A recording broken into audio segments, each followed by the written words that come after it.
Hello বন্ধুরা, good morning, welcome back to my channel AP ব্লগে। তোমাদের অনেক অনেক ওয়েলকাম, সাথে অনেক ভালোবাসা।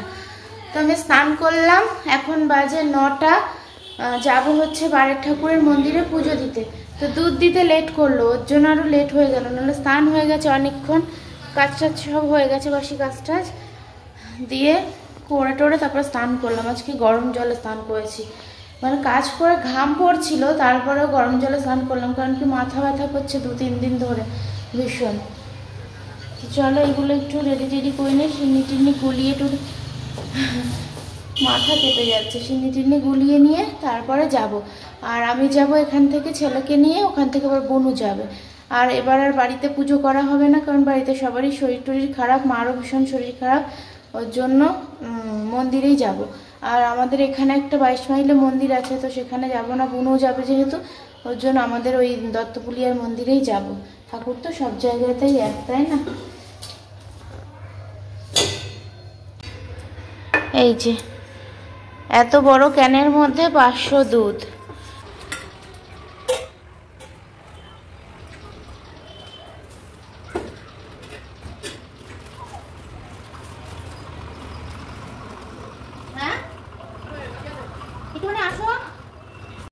এই সাত সকালবেলায় উপরে আমার একা একা ভয় লাগছে। অরিন্দম বললো, অরিন্দমকে বললাম একটুখানি আসো, তো এসে আবার ওই দিকের ঘরে রেস্ট করছে আর আমাকে পাহারা দিচ্ছে। ভাবো আমার অবস্থাটা, মানে সকালে একা একা আসতেও আমি ভয় পাই, তা আবার ঠাকুর ঘরে। কোন লেভেলের ভীতু আমি বুঝতে পারছো?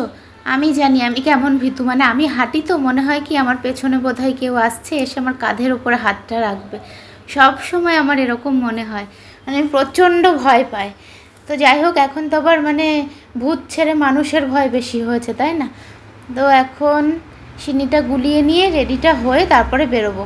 আরও অনেকটা আগে হয়ে যেত, দুধটা দিতে লেট করেছে বলে বেশি লেট হয়ে গেল। বুনু বলেছিল দিদি সকাল সকাল যাব রোদ ওঠার আগে, তো সেটা তো আর হলো না।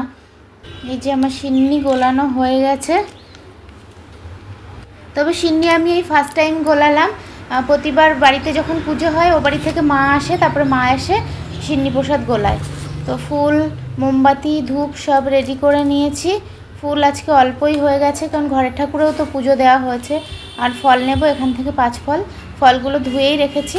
তো চলো রেডি হয়ে নিই, চলো এবার গুছিয়ে গেছিয়ে নিই, তারপরে এসে নিয়ে যাবো। বাবা আবার আসছিস? আসলি কেন? আচ্ছা আস্তে আস্তে তুমি নিচে যাও, আমি যাচ্ছি। কথা শুনলি না তো? রেডি হয়ে গেছি, এই যে সুতির শাড়িটাই পরলাম, এবার এগুলো নিয়ে যাব। খুব ভারী, তাই না?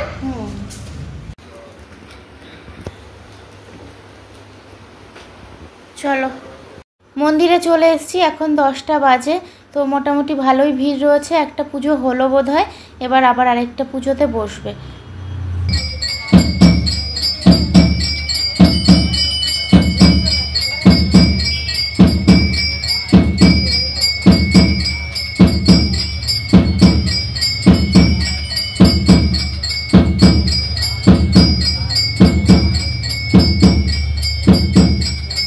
সবাই বলবে মন্দিরে এসেও ভিডিও, কিন্তু এটা তো আমার কাজ করতেই হবে।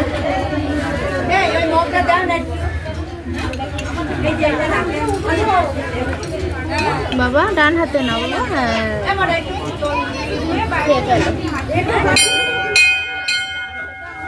মাথায় মুছে ফেলো, কিছু উঠছে না।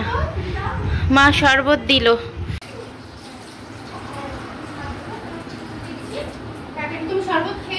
বুনু তো কিছু খাবে না, কারণ বুনু এখন গনু দাদাকে পুজো দেবে।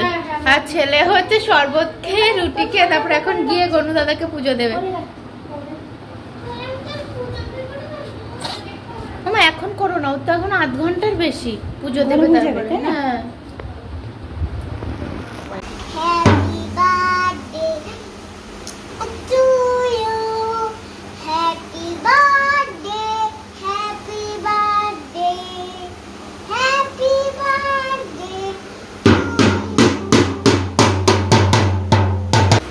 কি বেরোচ্ছে এগুলো?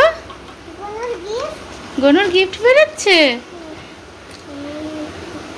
ও বাবা, গনু আবার এই মগে করে চা খাবে নাকি?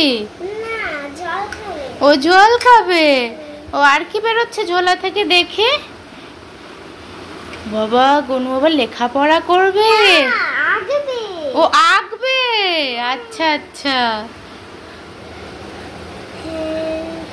আচ্ছা, গনু আঁকবে তাই তো? আচ্ছা,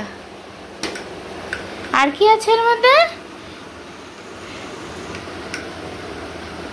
ও বাবা যা, ঢোলক খুলে গেল, কি হবে? আর লাগানো যাবে তো। হয়েছে? হবে।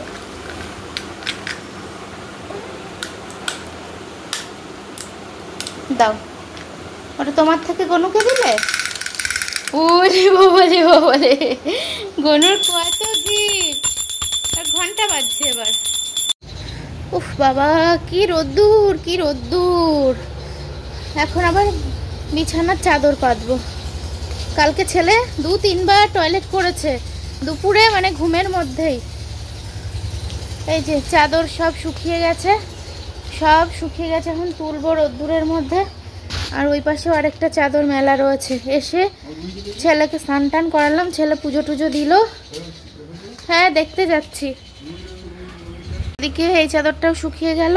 ওই যে বাবার লুঙ্গি, বাবার লুঙ্গি করে পাগল হয়ে গেল, শুকিয়ে গেছে। তো আজকে বাড়িতে এসেই দেখি মা সব বিছানার চাদর টাদর তুলেছে। এইগুলো আবার এখন দুনো খাটনি, মানে একদম ইচ্ছা করছিল না যে এখন উপোস টুপোস করে রোদের মধ্যে এসে এখন আবার এই সমস্ত করি। ভেবেছিলাম যে ছেলেকে স্নান টান করিয়ে ছেলে গণেশ পুজো দেবে, তারপরে আমি একটু রেস্ট করব। কিন্তু দেখো রেস্টই তো হলো না, এখন দুপুর 2টো বাজে। তো যাই হোক চলো, আজকের মতো এখানেই এন্ড করে দিচ্ছি। সবাই ভালো থেকো, টাটা।